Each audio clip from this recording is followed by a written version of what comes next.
The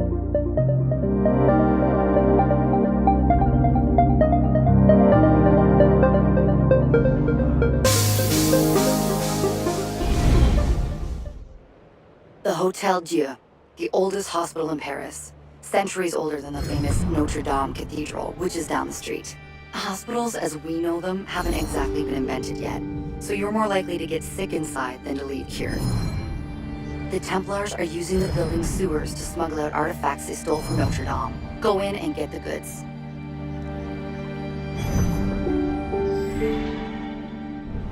Hey guys, what is up? This is Grayman, and for my first Assassin's Creed Unity video, I figured why not give you a sort of pseudo-review now that I've beaten the game. This gameplay that you are seeing is a heist mission me and my good friend did it, just kind of want to see what the co-op is like. I'll talk on it right now since I'm already talking about it.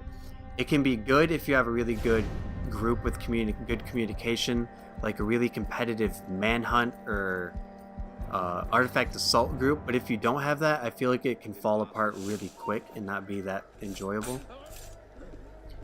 So I figured I'd help you guys out if you're on the fence on purchasing this game or renting it if you don't want it, kind of help you decide if you're not sure. So some background on me playing Assassin's Creed games for single player. I'm a big fan of the present day story, big fan of First Civilization and modern Templar versus Assassin and how Pieces of Eden kind of go with that together. I was a big fan of Desmond's story, and not a lot of people were, but I saw them as the main characters, so that's how I took it. So my favorite games in order and some things about them that I liked. You got number 1, Brotherhood. It has my favorite story and favorite modern day. Number 2, Black Flag. I really enjoyed the gameplay and the characters are great. Assassin's Creed 2. That's when the story all around started to heat up, and they fixed all the pieces from AC1, and it kind of just started to click for a lot of people. Coming in 4th is a tie between Assassin's Creed 1 and Revelations. AC1's ending hooked me instantly, and it's kind of got a nostalgia factor for me. And I liked Revelations because I really enjoyed the story between Altair and Ezio kind of intertwining. And then I also really enjoyed the city. It was one of my more favorite cities in the series. And last on the list is Assassin's Creed 3, and I really enjoyed the modern day story in that game. I have not played Rogue yet, but I will do a video like that for Rogue as well when I beat it. And just the last thing on single player, when I play it, I go straight through the story. I don't do any side missions, collectibles. I just like to focus on the story at once, just so I know what I'm doing, know what I'm playing. So first, speaking of story, as you may not know or do know, the game takes place in revolutionary Paris, France.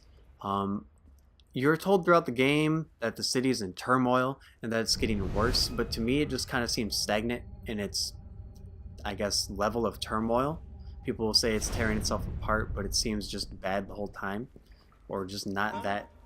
It's not as evident as you would think it gets. The story itself is very meh. It's very fast paced, and before you know it, you're already kind of at sequence 6. Just for a frame of reference, I got the game Tuesday night, beat it Wednesday night, so it's a very fast game if you just focus on the story. The story is meh because I'd say it's pretty predictable. It's a predictable story. There's plot devices that they take from Black Flag that you'd notice instantly coming off of Black Flag that kind of take away from it. This may be a plus or minus for some people, but there is very lacking modern day story. It's incredibly lacking, and First Civ and Pieces of Eden and all that are hardly a factor at all. So that's about the story. Let's get to the main characters. I'm going to talk about 2 of them. There are a lot of side characters, but let's just talk about the main 2. You got Arno Victor Dorian and then Elise de la Serre. Start with Arno, main character. The vibe I got from him was he's not as suave as Ezio, but he's not as bold and brash as you would say Edward was. He's kind of like a little bit charming, a little bit dorky, but he's very convicted in his decisions and his intentions. He gets thrown into the Order of Assassins pretty quickly in the game. As an assassin, he doesn't follow the creed as well as you would say Altair does in his late life. He's like the prime example. he's fueled a lot by his own emotions, and he kind of has his own ulterior motives, kind of fueled by redemption and stuff. Next, you got Elise de la Serre, Arno's childhood friend slash love interest, and spoiler alert if you don't somehow know this already, she is a Templar, and she's kind of fueled by revenge. She's not a sinister Templar, but she's in between. Originally, I thought she was going to be my favorite character, but she's kind of like a broken record, and she's not that deep of a character. I thought they would make the story between her and Arno conflict a lot more than it actually did. So that's what I got for the characters. Let's go on to the gameplay. The city itself of Paris is amazing. It's large, pretty, very great. It's just awesome. Population's very dense. It's just awesome all around. The free running for the gameplay. Free running system's new, so it gets a little bit time to get used to. Once you're used to it, it works pretty well. It's pretty fluid. It can be wonky at times. You won't jump where you want to, and going into windows can take sometimes 1 or 2 or 3 attempts at the least, or the most sometimes, depending on how good you are at it. I can definitely see why they didn't do a multiplayer for this game with this free running, just because I feel like it's not well suited to jump between like building and building in some game types like you need to do for Artifact Assault and stuff like that. The combat, let's talk about the combat a little bit. It's pretty solid. Instead of counter, now you got the parry system, which just takes a little bit longer to kill people. Chain kills. You can't chain kills to my knowledge at all, really. I've done maybe 2. You can't go kill one person, go on to kill like 10 more people like you could in the other games. Another little tidbit about combat is you can get killed by people with rifles on the rooftops very quickly if you're not careful. So you gotta look out for that.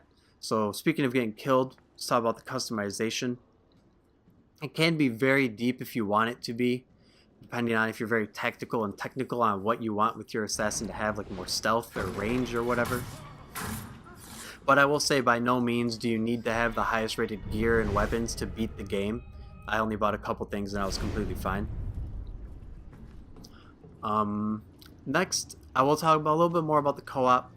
There is another type of mission. This you have the heist where you gotta steal like the artifact, stuff like that. And then there's also missions where you have to kind of rescue slash kill some people. You gotta kill some people and then rescue someone from what I've experienced so far. As I said, it works well with the coordinated team. But now I'll kind of, this review already has been kind of negative, but now I guess I'll go into my biggest negatives, the nitpicks that I have. It can be very buggy. Assassin's Creed games have always been buggy here and there, but I've never had as many bugs as I've had in this game. I've fallen through the map at least 3 or 4 times, climbing windows, walls, all that nonsense. And then I got stuck in a window once, stuck in the wall once trying to climb through a window, which can be pretty aggravating when you're doing mid-assassination mission and you have to restart from the beginning. Speaking of assassination missions, this is a very good positive about the game. The assassination missions are very good and letting you do it how you want. It's kind of like choose your own path, I guess. So it's a very good plus on the game, I'd say. One of the more memorable parts. Another nitpick I have is blending doesn't work that well. I've had many times where I've been spotted standing in the densest of crowds before, and I guess maybe they're trying to make it more realistic, have the guards not be as oblivious as before, but I feel like in such dense crowds I shouldn't be spotted that easily. One big nitpick, or I guess it's a problem people have been having, not me personally, but I can't really find this acceptable for other people. A lot of people have been reporting very, very bad frame rate drops. People on Xbox One specifically. I've heard people on Xbox One and PC even have had drops down under 15 frames, which can be pretty disappointing when the game was originally thought to be in 90 frames per second.